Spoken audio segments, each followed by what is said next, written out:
இலங்கை தமிழர்களின் நெடுங்கால எதிர்பார்ப்புகளை நிறைவு செய்வது பற்றி ரணில் விக்ரமசிங்கேவுடன் பேச்சு நடத்த வேண்டும்.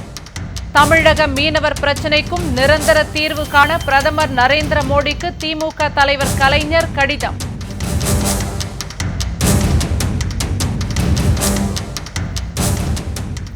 அதானி குழுமத்தின் சூரிய சக்தி மின் உற்பத்தி நிலையத்திற்காக உயிருடன் இருப்பவர்களை இறந்துவிட்டதாக கூறி மோசடியாக நிலம் எடுப்பு. கமுதியில் விவசாய சங்கத்தினர் கண்டன ஆர்ப்பாட்டம்.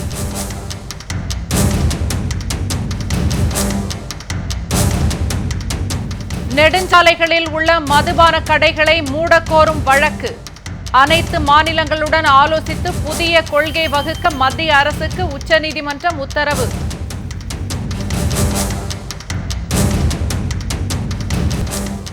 மரக்காணம் அருகே வழக்கறிஞர் கொலையில் தொடர்புடைய உண்மை குற்றவாளிகளை கைது செய்ய வலியுறுத்தல். ரவுடியை கைது செய்து போலீசார் நாடகமாடுவதாகவும் காஞ்சிபுரம் வழக்கறிஞர் சங்கம் குற்றச்சாட்டு. வணக்கம்.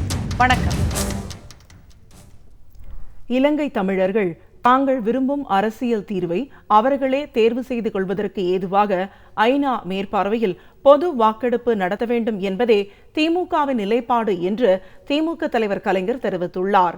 பிரதமர் நரேந்திர மோடிக்கு கலைஞர் இன்று எழுதியுள்ள கடிதத்தில் இது ஒன்றே தமிழர்களுக்கு நிரந்தரமான தீர்வை கொண்டுவரும் என்றும் இந்தியா வரும் இலங்கை பிரதமர், அதிபர் ஆகியோரிடம் இதனை வலியுறுத்துமாறும் கேட்டுக் கொண்டுள்ளார். திமுக தலைவர் கலைஞர் பிரதமர் நரேந்திர மோடிக்கு இன்று எழுதியுள்ள கடிதத்தில் இலங்கை பிரதமர் ரணில் விக்ரமசிங்கே இந்த மாத மத்தியிலும் இலங்கை அதிபர் மைத்ரிபால சிறிசேனா அக்டோபர் மாதத்திலும் டெல்லிக்கு வர இருப்பதை சுட்டிக்காட்டியுள்ளார்.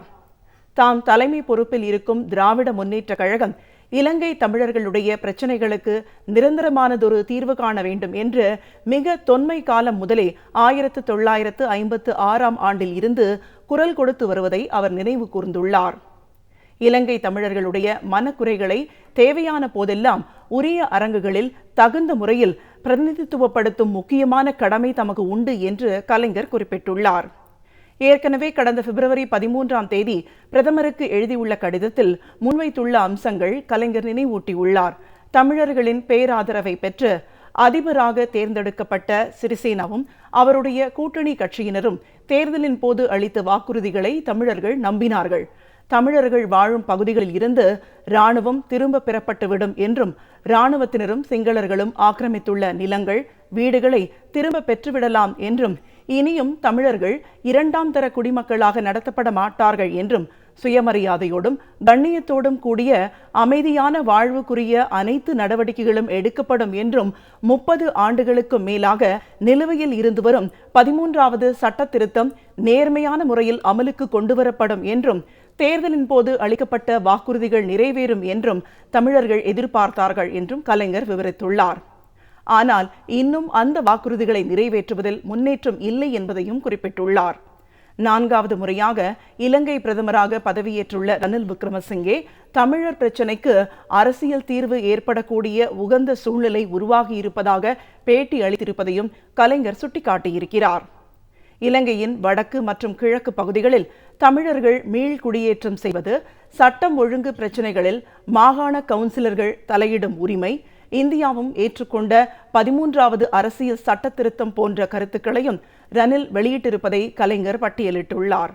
மேலும் 2002ஆம் ஆண்டு இலங்கை பிரதமராக இருந்த ரணில் விக்ரமசிங்கே ஆஸ்லோ நகரில் விடுதலை புலிகளுடனான பேச்சுவார்த்தையில் சிங்களர்களுக்கு ஒரு மாநிலமும் தமிழர்களுக்கு மற்றொரு மாநிலமும் உருவாக்கப்படுவதற்கு ஒப்புதல் அளித்ததையும் கலைஞர் எடுத்துக்காட்டியிருக்கிறார். உலகெங்கிலும் வாழும் இலங்கை தமிழர்கள் விரும்பும் அரசியல் தீர்வினை ஐநா மேற்பார்வையில் பொது வாக்கெடுப்பு நடத்த வேண்டும் என்பதே திமுக தொடர்ந்து மேற்கொண்டு வரும் நிலைப்பாடாகும். அரசியல் தீர்வு மட்டுமே இலங்கை தமிழர் பிரச்சினையை முடிவுக்கு கொண்டுவரும் என்று திடமாக நம்புகிறோம் என்றும் கலைஞர் தெரிவித்துள்ளார். இலங்கை தமிழர்களின் அனைத்து பரிமாணங்களையும் கருத்தில் கொண்டு இலங்கையில் அண்மையில் ஏற்பட்டுள்ள நிகழ்வுகளை நிலையோடு ஆய்வு செய்து இலங்கை தமிழர்களின் நீண்டகால எதிர்பார்ப்புகளை நிறைவு செய்திட தேவையான அனைத்து நடவடிக்கைகளையும் மேற்கொள்ள வேண்டும் என்றும் இந்தியா வரும் இலங்கை பிரதமர், அதிபர் ஆகியோரிடம் இதனை வலியுறுத்துமாறும் கலைஞர் கேட்டுக்கொண்டுள்ளார். மேலும் இலங்கை பிரதமரோடும் அதிபரோடும் பேச்சுவார்த்தை நடத்தி இலங்கை கடற்படையினராலும் சிங்கள மீனவர்களாலும் தமிழக மீனவர்களுக்கு இழைக்கப்பட்டு வரும் பிரச்சினைகளுக்கு நிரந்தர தீர்வை ஏற்படுத்துமாறும் திமுக தலைவர் கலைஞர் வலியுறுத்தியுள்ளார். பிரபல கன்னட எழுத்தாளர் கலபுருகி படுகொலை சம்பவம் குறித்து சிபிஐ விசாரணைக்கு பரிந்துரைக்க இருப்பதாக கர்நாடக உள்துறை அமைச்சர் கே ஜார்ஜ் தெரிவித்துள்ளார். கன்னட சீர்திருத்தவாதியும் எழுத்தாளருமான எம் கலபுருகி தார்வாட் ஹூப்ளியில் உள்ள அவரது வீட்டில் கடந்த 30ஆம் தேதி படுகொலை செய்யப்பட்டார். மூட நம்பிக்கைகளுக்கு எதிராக குரல் கொடுத்ததாலேயே அவர் படுகொலை செய்யப்பட்டது முதற்கட்ட விசாரணையில் தெரியவந்துள்ளது. இது தொடர்பாக கர்நாடகாவைச் சேர்ந்த இந்துத்துவா அமைப்பான ராம்சேனாவின் தலைவர் பிரசாத் அட்டாவர் உள்ளிட்டோர் கைது செய்யப்பட்டுள்ளனர். கலபுருகி மட்டுமின்றி அண்டை மாநிலமான மகாராஷ்டிராவிலும் பகுத்தறிவுவாதிகளான நரேந்திர தபோல்கர் மற்றும் கோவிந்த் பன்சாரே ஆகியோர் இதுபோன்ற மதவாத அமைப்பினரால் படுகொலை செய்யப்பட்டிருந்தாலும் இரு மாநிலங்களிலும் கொலை நிகழ்ந்த விதம் போன்றவை ஒரே மாதிரியான முறையில் நடந்திருப்பதாலும் கலபுருகி கொலை குறித்து மத்திய புலனாய்வு அமைப்பான சிபிஐ விசாரணைக்கு பரிந்துரைக்க கர்நாடக அரசு முடிவு செய்துள்ளதாக கர்நாடக உள்துறை அமைச்சர் கே ஜார்ஜ் தெரிவித்துள்ளார். மங்களூருவில் செய்தியாளர்களிடம் பேசிய அவர் இந்த வழக்கை தற்போது மாநில சிஐடி காவல் பிரிவினர் விசாரித்து வருவதாகவும் சிபிஐ இந்த வழக்கை விசாரணைக்கு எடுத்துக் கொள்ளும் வரை மாநில சிஐடி பிரிவின் விசாரணை தொடரும் என்றும் கூறியுள்ளார். ராமநாதபுரம் மாவட்டத்தில் அதானி குழுமத்தால் அமைக்கப்பட உள்ள சூரிய சக்தி மின் திட்டத்திற்காக உயிருடன் இருப்பவர்களின் நிலங்களை அவர்கள் இறந்துவிட்டதாக கூறி கையகப்படுத்துவதை எதிர்த்து கமுதியில் விவசாயிகள் ஆர்ப்பாட்டத்தில் ஈடுபட்டனர். ராமநாதபுரம் மாவட்டம் கமுதி அருகே தமிழக மின் வாரியம் அதானி குழுமத்துடன் இணைந்து 4536 கோடி ரூபாய் மதிப்பீட்டில் 648 மெகாவாட் உற்பத்தி திறன் கொண்ட சூரிய சக்தி மின்சார நிலையத்தை அமைக்க உள்ளது. பிரதமர் நரேந்திர மோடிக்கு நெருக்கமானவராக கருதப்படும் அதானி குழுமத்தால் அமைக்கப்பட உள்ள இந்த மின் உற்பத்தி நிலையத்திற்கான நிலத்தை தமிழக அரசு மோசடியாக கையகப்படுத்தி வருவதாக புகார் எழுந்துள்ளது. உயிருடன் உள்ள திமுகவினரின் பெயர்களை அவர்கள் இறந்துவிட்டதாக கூறி வாக்காளர் பட்டியலில் இருந்து நீக்கி வருவது போல தற்போது நிலங்களையும் அவற்றின் உரிமையாளர்கள் இறந்துவிட்டதாக கூறி மோசடியாக கையகப்படுத்துவதாக புகார் கூறி வரும் கமுதி சுற்றுவட்டார பகுதி விவசாயிகள் தமிழக அரசின் இந்த மோசடி நடவடிக்கையை கண்டித்து கமுதி பேருந்து நிலையம் அருகே இன்று ஆர்ப்பாட்டத்தில் ஈடுபட்டனர். விவசாயிகள் இறந்துவிட்டதாகவும் அவர்களது வாரிசுகள் நிலத்தை அரசுக்கு விற்பனை செய்வது போலவும் மோசடி செய்யப்படுவதாக வேதனை தெரிவிக்கின்றனர் விவசாயிகள். கந்தசாமி சபரி உடந்தையா இருந்து 2 ஏக்கர் பிரிச்சு போட்டாங்க. நாங்க விவசாயிகள் அவர்கிட்ட பழச்சிருக்காங்க. 19 சோறு 19 குருதாளி வரும் 6 மாடு மேப்பாங்க. இவங்க வாழ்றதுக்காக வேண்டி வருமானத்துக்காக கொண்டு வந்து வச்சு நம்ம மாநிலத்தை போய் செய்ய முடியுமா? என்ன இறந்தாங்க பதிஞ்சு நானும் 3 பதிஞ்சிட்டாங்க. 15 6ஆவது மாதம் பதிஞ்சிட்டாங்க. அன்றையில இருந்து அலைஞ்சு நேற்று கூட விருதுநகர்ல போய் பார்த்தேன். ஒரு 2 ஏக்கர் போயிருச்சு. எந்த நடவடிக்கையும் இல்லை. அதெல்லாம் போடாம பார்த்து மாவட்ட ஆட்சியரை பார்த்து காவல்துறை கண்காணிப்பாளரை பார்த்து ஏஎஸ்பி பார்த்து எல்லா பேரும் பார்த்துட்டேன். மேல யாரும் பார்க்க முடியாது. 3 மாதம் அலைஞ்சு ரவு போல அலைஞ்சு பல ஆயிரத்தை எந்த நடவடிக்கையும் இல்லை. பூர்வீக நிலங்களையும் அந்த நிலங்கள் சம்பந்தப்பட்டவர்களுக்கு சொந்தமானது அல்ல என்று கூறி ஏஜென்ட்டுகள் மூலமும் மோசடி நடைபெறுவதாக பெண் விவசாயிகள் கூறுகின்றனர். எங்களுக்கு மாமனார் சொத்துல போறோம் 10 ஏக்கர் நிலம் இருக்கு சார். அது நாங்க 4 பேர் எங்க வீட்டுக்காரு 4 பேர்ல யாருமே கையெழுத்து போடல சார். மாத்தி நாங்க இப்ப போடணும் கையில உங்க காடு கூட போட்டிருக்கு. நாங்க தெரிஞ்சு 10 காடு நாங்க விக்கல சார். 4 பேரும் போய் நாங்க கையெழுத்து போடணும் கையில உங்க காடெல்லாம் விற்பனை ஆயிடுச்சு போட முடியாது அப்படின்னு சொல்லிட்டு இப்ப முந்தா நாள் 5 ஏக்கர் விவசாயம் பார்த்த காட்டு சுத்தமா பறிச்சிட்டாங்க சார். பறிச்சிட்டு நாங்க போய் தகராறு பண்ணா நீங்க சேட்டு முடிஞ்சு சேட்டை போட்டாங்க நாங்க போடல அப்படின்னு சொன்னோம்னா நீங்க போடலைன்னா உங்க காடு பிரிச்சு நாங்க பறத்தையும் செய்வோம் அப்படின்னு போராட்டம் பண்ணி நாங்க வளர்க்கல சார். அங்க போய் நாங்க சேட்டை கேட்க நீங்க போய் விவசாயிட்ட பேசிக்கோங்க எங்களுக்கு தெரியாது நாங்க பறத்தோம் பறச்சினாங்க அப்படின்னு சொல்லிட்டாங்க சார். இது வரைக்கும் எங்களுக்கு எதுவும் கிடைக்கல சார். கீழமுடி மன்னார் கோட்டை கிராமத்தை சேர்ந்தவங்க அங்க இப்போ புது எம்எம் கோட்டை கேஎம் கோட்டை எம்எம் கோட்டை நீராங்கிற ப்ராஜெக்ட் ஆர்பிஜி குரூப் கம்பெனிஸ்ங்கிறதும் ஒன்று அதே பவர் ப்ராஜெக்ட் ஆரம்பிச்சிருக்காங்க. அதுலயும் எங்க ஊர்ல இப்போ பல நிலமோசடி இதே மாதிரி ஆள் மாறாட்டம் செய்து எல்லா வேலையும் பட்டா மாறுதல் செய்து வச்சிருக்காங்க. கேட்டா போய் காவல்துறையில கம்ப்ளைண்ட் கொடுங்க இல்ல ஆட்சியாளர்கள் கம்ப்ளைண்ட் கொடுங்கிறாங்க. நான் எதை வச்சு நாங்க பட்டேன்னு எங்களுக்கு தேசிய நெடுஞ்சாலைகளிலும் மாநில நெடுஞ்சாலைகளிலும் உள்ள மதுபான கடைகளை மூடுவது பற்றி அனைத்து மாநில அரசுகளுடனும் ஆலோசனை நடத்தி தேசிய அளவிலான மதுபான கொள்கைகளை உருவாக்குமாறு மத்திய அரசுக்கு உச்சநீதிமன்றம் உத்தரவிட்டுள்ளது. தமிழ்நாடு, புதுச்சேரி, பஞ்சாப், ஹரியானா போன்ற மாநிலங்களில் நெடுஞ்சாலைகளில் உள்ள மதுபான கடைகளால் சாலை விபத்துகள் மற்றும் உயிரிழப்புகள் அதிகரித்துள்ளதாகவும், நெடுஞ்சாலைகளில் உள்ள மதுபான கடைகளை அகற்ற கோரியும் தொடரப்பட்ட பொதுநல வழக்கு உச்சநீதிமன்றத்தில் இன்று நீதிபதிகள் மதன் லோக்கூர், S.A. பாப்டே ஆகியோர் அடங்கிய அமர்வு முன்னிலையில் விசாரணைக்கு வந்தது. அப்போது கடந்த 2006ஆம் ஆண்டு இது தொடர்பாக அமைக்கப்பட்ட கூட்டு செயல்பாட்டு குழு நெடுஞ்சாலைகளிலிருந்து 250 மீட்டர் தொலைவுக்குள் மதுபான கடைகளை அமைக்கக்கூடாது என பரிந்துரைத்ததை நீதிபதிகள் சுட்டிக்காட்டினர். இந்த குழு பரிந்துரை அளித்து 10 ஆண்டுகளாகும் நிலையில் இக்குழுவை மீண்டும் கூட்டுவதுடன் அனைத்து மாநிலங்களையும் கலந்தாலோசித்து 2 மாதங்களுக்குள் புதிய தேசிய மதுபான கொள்கையை வகுக்குமாறும் நீதிபதிகள் உத்தரவிட்டுள்ளனர். மரக்காணம் அருகே சென்னை உயர்நீதிமன்ற வழக்கறிஞர் சுட்டு கொலை செய்யப்பட்ட விவகாரத்தில் உண்மை குற்றவாளியை கைது செய்யாமல் ரவுடி ஈஸ்வரனை கைது செய்து போலீசார் நாடகமாடுவதாக காஞ்சிபுரம் பார் அசோசியேஷன் குற்றம் சாட்டியுள்ளது.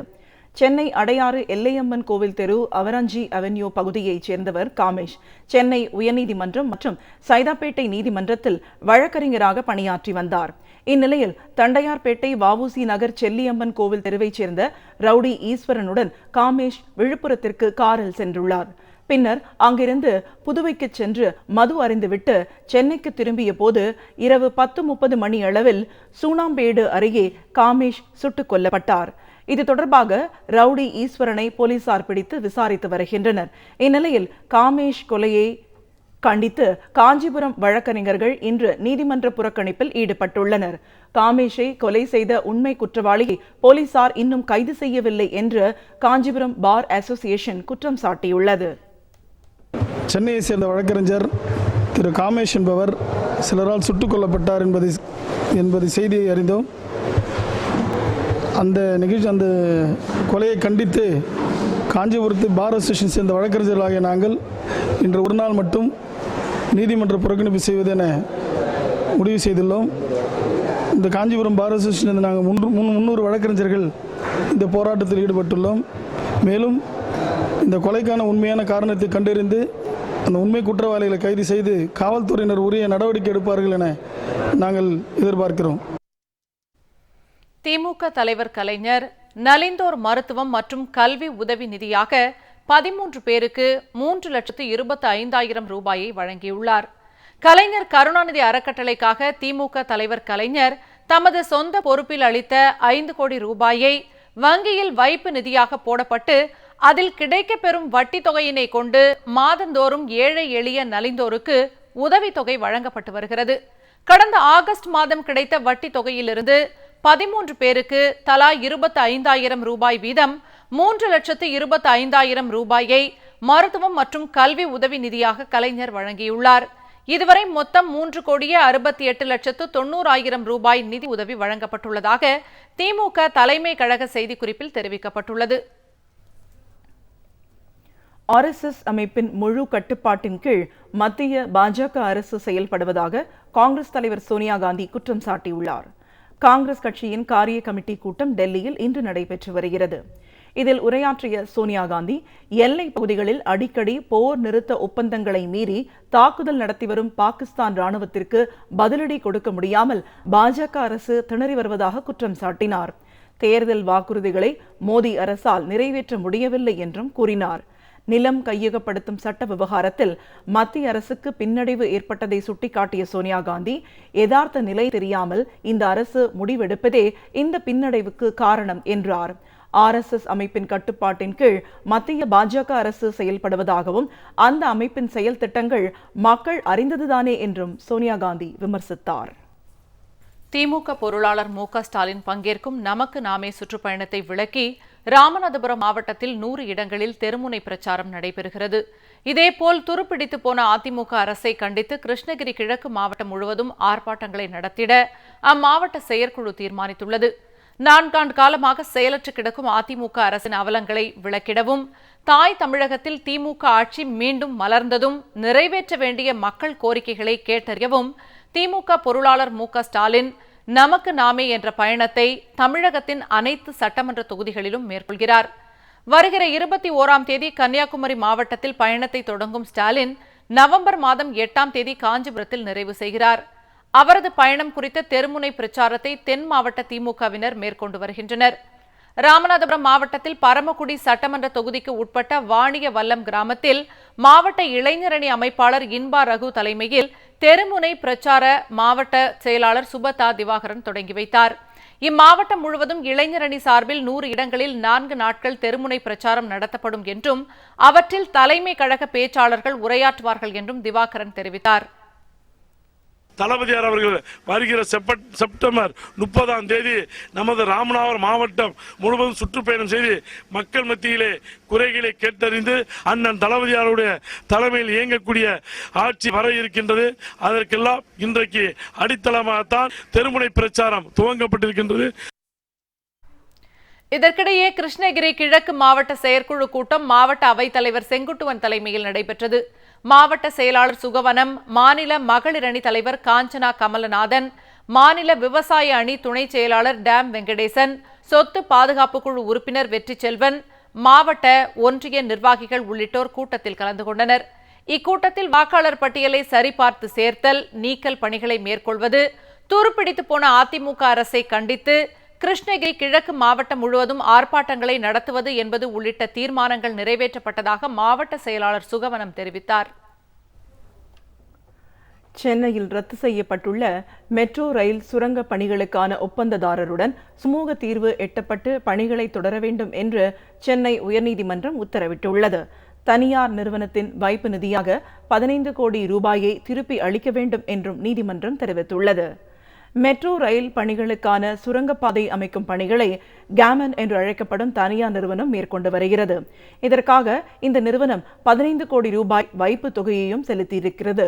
இந்நிலையில் திடீரென இந்த நிறுவனத்திற்கான ஒப்பந்த பணிகளை மாநில அரசு ரத்து செய்தது. இதனால் சுரங்கப்பாதை அமைக்கும் பணிகள் நிறுத்தப்பட்டுள்ளன. இந்த பணியில் ஈடுபட்ட தொழிலாளர்களுக்கும் சில வாரங்களாக வேலை வாய்ப்பு அளிக்கப்படவில்லை.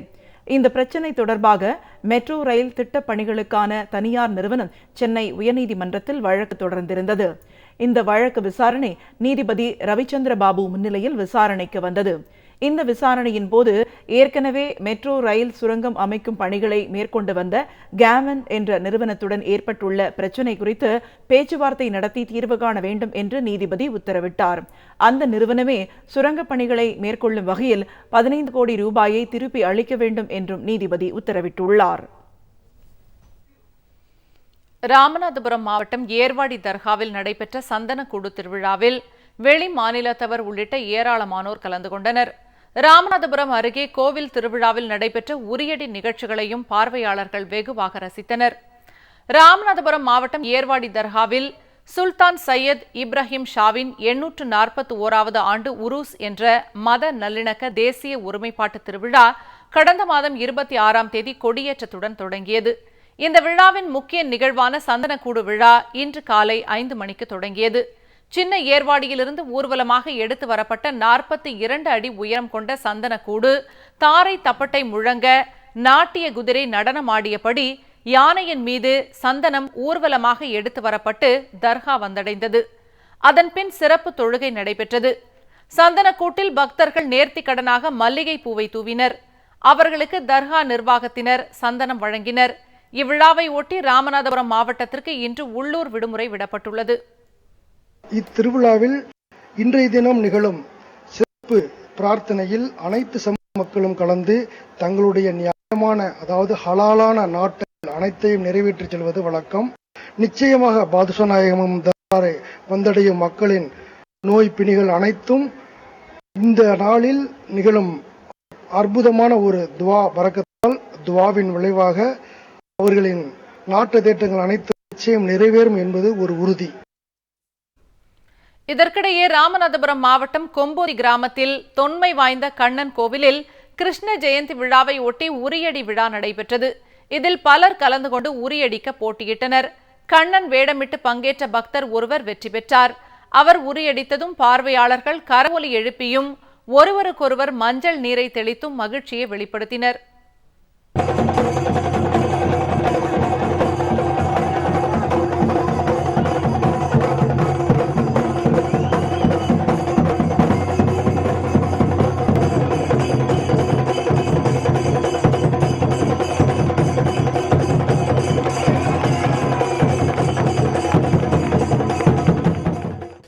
கும்பூதி கிராமத்தில் 32ஆம் ஆண்டு கிருஷ்ண ஜெயந்தி விழா மிகவும் சிறப்பாக நடைபெற்றது.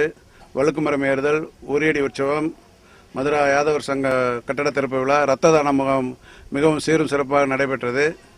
இது மாதிரி கும்பூதி கிராமத்தில் வருஷம் கிருஷ்ண ஜெயந்தி விழா மிகவும் சிறப்பாக நடைபெற்றுக் கொண்டிருக்கிறது. இதேபோல் திண்டுக்கல் மாவட்டம் ரெட்டியார்சத்திரத்தில் உள்ள கதிர் நரசிங்க பெருமாள் கோவிலில் கிருஷ்ண ஜெயந்தி திருவிழா கொண்டாடப்பட்டது. விழாவின் இறுதி நாளான நேற்று கோவில் மைதானத்தில் 30 அடி உயரத்தில் 5 வகை எண்ணெய்கள் தடவப்பட்ட கழுமரம் நடப்பட்டது. அதிலேறி உச்சியில் கட்டப்பட்டிருந்த பரிசு பொருளை எடுக்க இளைஞர்கள் போட்டி போட்டனர். 1 மணி நேர போராட்டத்திற்கு பிறகு வெல்லம்பட்டி கிராம இளைஞர் பரிசு பொருளை கைப்பற்றி வெற்றி பெற்றார். இதையடுத்து உரியடி நிகழ்ச்சியும் நடைபெற்றது.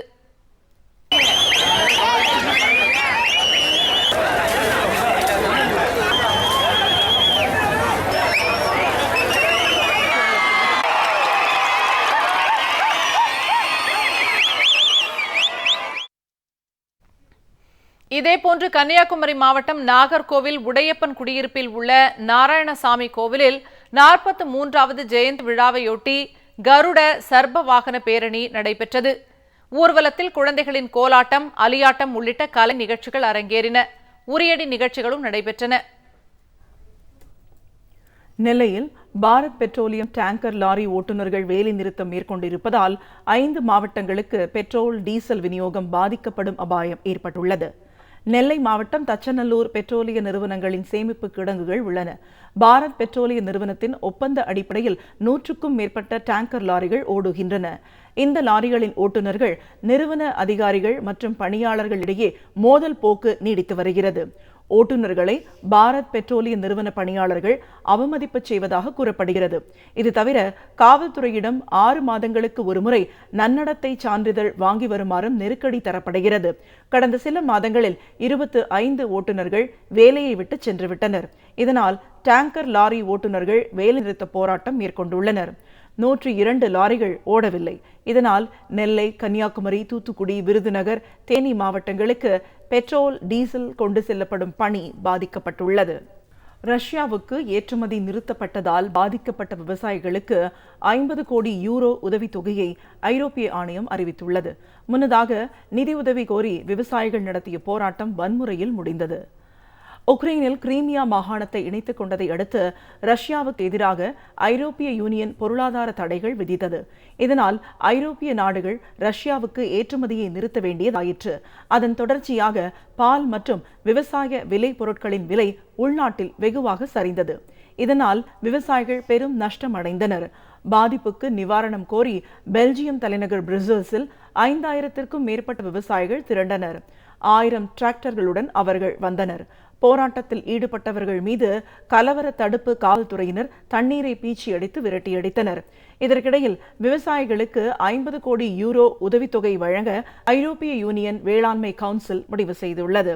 உறுப்பு நாடுகளின் விவசாயிகளுக்கு இந்த தொகை வழங்கப்படும் என்று தெரிவிக்கப்பட்டுள்ளது. மீண்டும் தலைப்புச் செய்திகள்.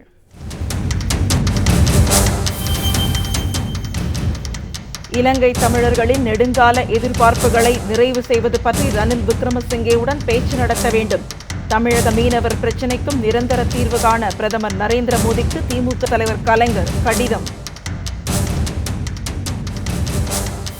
அதானி குழுமத்தின் சூரிய சக்தி மின் உற்பத்தி நிலையத்திற்காக உயிருடன் இருப்பவர்களை இறந்துவிட்டதாக கூறி மோசடியாக நிலம் எடுப்பு.